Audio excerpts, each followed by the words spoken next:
ദൈവനാമത്തിന് മഹത്വം ഉണ്ടാകട്ടെ. യാക്കോബിൻ്റെ ലേഖനം 4-ാം അധ്യായം 13 മുതൽ 17 വരെ. ഈ വചനം ഞാൻ ഉപവസിച്ച് പ്രാർത്ഥിച്ചപ്പോൾ എനിക്ക് കിട്ടിയ വചനമാണ്. അത് ഞാൻ നിങ്ങളുടെ മുന്നിലേക്ക് എൻ്റെ ദൈവാലോചന പ്രകാരം തരുന്നു.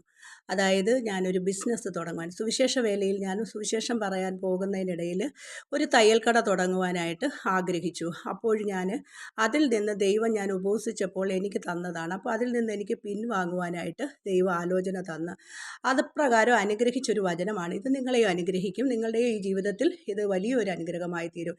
അതായത് ഇങ്ങനെയാണ് ആ വചനം ദൈവം പറയുന്നത്: ഇന്നോ നാളെയോ ഞങ്ങൾ ഇന്ന പട്ടണത്തിൽ പോയി അവിടെ ഒരാണ്ട് കഴിച്ച് വ്യാപാരം ചെയ്ത് ലാഭം ഉണ്ടാക്കും എന്ന് പറയുന്നവരെ കേൾപ്പീൻ.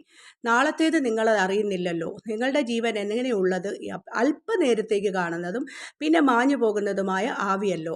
കർത്താവിന് ഇഷ്ടമുണ്ടെങ്കിൽ ഞങ്ങൾ ജീവിച്ചിരുന്ന് ഇന്നത് ചെയ്യും എന്നല്ലയോ പറയേണ്ടത്. നിങ്ങളോ വമ്പു പറഞ്ഞ് പ്രശംസിക്കുന്നു. ഈ വക എല്ലാം ദോഷമാകുന്നു. നന്മ ചെയ്യുവാൻ അറിഞ്ഞിട്ടും ചെയ്യാത്തവന് അത് പാപം തന്നെ. അതായത് നമ്മൾ എന്തെങ്കിലും ചെയ്യുവാൻ നമ്മുടെ ഇഷ്ടത്തിൽ, നമ്മുടെ ബുദ്ധിയിൽ, നമ്മുടെ കഴിവിൽ എന്തെങ്കിലും ചെയ്യുമ്പോൾ അത് തിന്മയ്ക്കായി നമുക്ക് ഭവിക്കുമെന്ന് നമ്മളത് വമ്പ് പറയുന്നുവെന്നാണ് ഈ വചനം സൂചിപ്പിക്കുന്നത്. അത് ദൈവമക്കളാകുന്ന നമ്മൾക്ക് എന്തെങ്കിലും ചെയ്യുവാൻ എന്തെങ്കിലും ചെയ്യാൻ ആഗ്രഹിക്കുന്നുവെങ്കിൽ ദൈവവേലയുടെ ഇടയിലൂടി നമ്മൾ ചെയ്യുമ്പോൾ അത് ദൈവം നമുക്ക് തരുന്ന ഒരു വെളിപ്പാടാണ്. ഇതൊരു വെളിപ്പാടാണ്. അതായത് നമ്മൾ അന്നേരം പറയും, ഞാൻ ഇന്നത് ചെയ്ത് എനിക്ക് ഇച്ചിരി ലാഭം ഉണ്ടാക്കാം, എന്നിട്ട് നമുക്ക് ദശാംശം കൊടുക്കാം, എന്നിട്ട് നമുക്കത് ചെയ്യാം. അപ്പം നിനക്ക് 1 രൂപ ഉള്ളെങ്കിൽ നീ ആ 1 രൂപയുടെ ദശാംശം അതിന് കൊടുത്താൽ മതി, അല്ലെങ്കിൽ 10 രൂപ ഉള്ളെങ്കിൽ 10 രൂപയുടെ കൊടുത്താൽ മതി എന്നാണ് ദൈവം പറയുന്നത്. അപ്പോൾ ഇത് ലാഭം ഉണ്ടാക്കിയിട്ട് നിങ്ങൾ കൊടുക്കാനിരുന്നാൽ ഉള്ളതുകൂടി നമ്മുടെ കയ്യിൽ നിന്ന് പോകും. അതാണ് നമുക്ക് പറയുന്നതിൻ്റെ ഒരു പാഠം.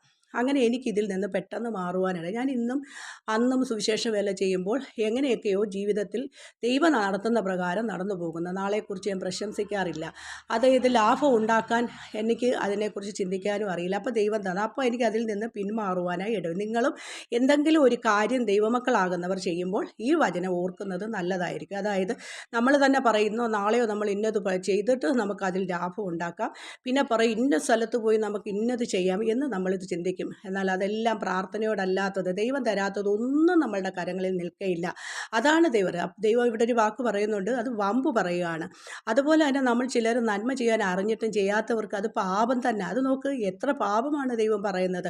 ചിലർ പറയും, ഞാനൊന്നും പാപം ചെയ്യുന്നില്ലല്ലോ, ഞാനൊരു കുറ്റവും പറയുന്നില്ല, ഞാനാരെയും വിധിക്കുന്നില്ല, ഞാനൊന്നും ചെയ്യുന്നില്ലല്ലോ. ആരെല്ലായിടത്തും മാന്യമായിട്ട് അത് മിണ്ടാതെ എല്ലാവരും വലിയ സ്റ്റാറ്റസോടുകൂടി നിൽക്കുന്നവർ ചിന്തിക്കേണ്ട ഒരു കാര്യമാണ്. അങ്ങനെ ഒന്നും അല്ല ദൈവം പറയുന്നത്. ദൈവം പറയുന്ന നന്മ ചെയ്യാൻ അറിഞ്ഞിട്ടും ചെയ്യാത്തവന് അത് പാപം തന്നെ എന്നാണ് പറയുന്നത്. അപ്പോൾ അവിടെ പാപമല്ലേ പറയുന്നത്. ചിലർ ഞാൻ ആരെയും ഒന്നും പറയത്തില്ല. അങ്ങനെയല്ല. കർത്താവ് ഇതൊക്കെയാണ്